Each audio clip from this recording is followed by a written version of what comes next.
Selamat pagi, kita mulai pelajaran lagi ya. Melanjutkan bab yang kemarin termokimia. Hari ini kita akan mempelajari perubahan entalpi standar atau delta H0.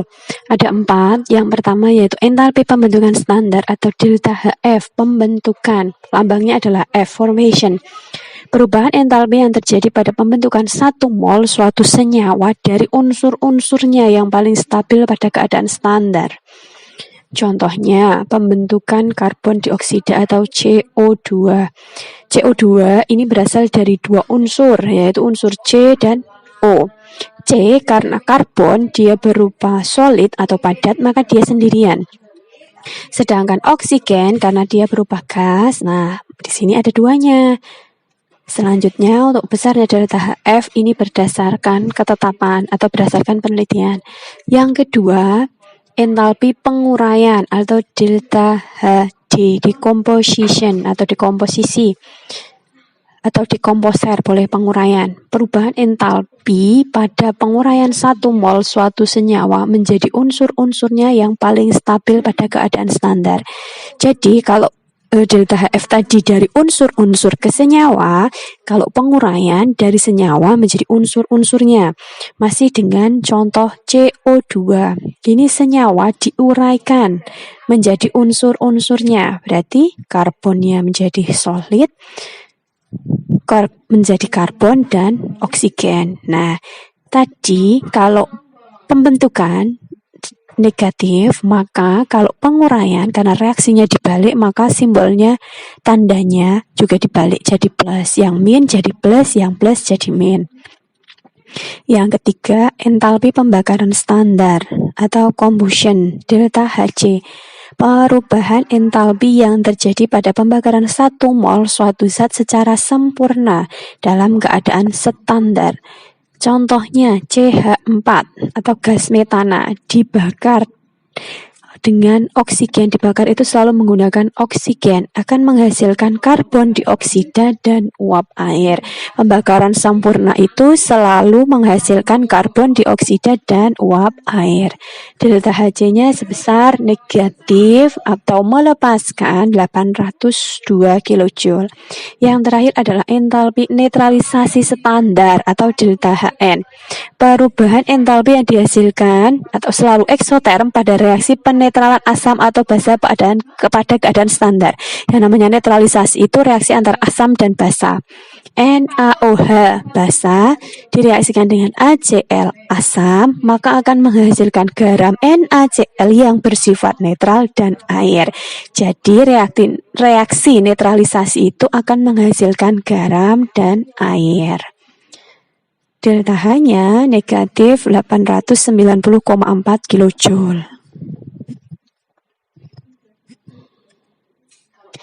Nah, selanjutnya penentuan perubahan entalpi reaksi. Penentuan perubahan entalpi reaksi itu ada 4. Yang pertama kalorimetri, hukum Hess, data entalpi pembentukan, dan energi ikatan. Tapi kali ini saya akan membahas tentang kalorimetri. Kalorimetri, penentuan kalor reaksi atau Ki menggunakan kalorimeter, di mana Ki air itu sama dengan M kali C kali delta T atau disingkat macet. Buat mempermudah menghafalkan ya, M kali C kali delta T, di mana M itu adalah massa air atau massa larutan, C itu adalah kalor jenis, dan delta T atau perubahan suhu. Ki kalorimeter sama dengan C besar dikalikan delta T. Tadi kalau C kecil itu adalah kalor jenis, sedangkan kalau C besar adalah kapasitas kalor dikali dengan perubahan suhu. Kalorimeter bom. Kalorimeter bom merupakan sistem terisolasi sehingga tidak ada kalor yang terbuang. Terisolasi itu artinya tidak terjadi pertukaran. Tidak terjadi pertukaran energi maupun materi sehingga dia tertutup. Nah, Ki reaksi itu sama dengan min Ki larutan dijumlahkan dengan Ki kalorimeter. Tadi kan Ki larutannya MC delta T, C-nya pakai yang kecil. Nah, kalau Ki kalorimeter adalah C kali delta T, C-nya yang besar. Keduanya dijumlahkan. Selanjutnya, kalorimeter sederhana. Ini kalorimeter sederhananya bentuknya seperti ini. Jumlah kalor yang diserap atau yang berpindah ke lingkungan dapat diabaikan, sehingga Q reaksi sama dengan Q larutan. Ini adalah termometer yang dapat digunakan sebagai pengaduk. Ini tutupnya, sehingga tidak terjadi pertukaran energi atau materi. Contoh soalnya, 50 ml larutan HCl 1M yang suhunya 22 derajat Celcius dicampurkan dengan 50 ml larutan NaOH 1 molar yang suhunya 22 derajat Celcius. Pada reaksi tersebut terjadi kenaikan suhu sampai 28,87 derajat Celcius. Tentukan delta H netralisasi dan tulis persamaan termokimia pada reaksi tersebut. Nah, mol kita cari mol dulu ya. Mol sama dengan volume dikalikan molaritas. Masih ingat kan pelajaran kelas 1? Jumlah mol HCl yaitu volumenya 50 mili, molaritasnya 1M. Sehingga hasilnya 50 milimol atau 0,05 mol. Jumlah mol NaOH, volumenya 50 mili, molaritasnya 1, sehingga jumlahnya 0,05 mol. Volume larutan itu adalah volume total 50 mili larutan HCl dan 50 mili larutan NaOH, sehingga dijumlahkan sama dengan 100 mili. Karena HCl itu asam, NaOH itu basa, sehingga terjadilah reaksi netralisasi, sehingga hasilnya berupa volume larutan itu sama dengan volume air.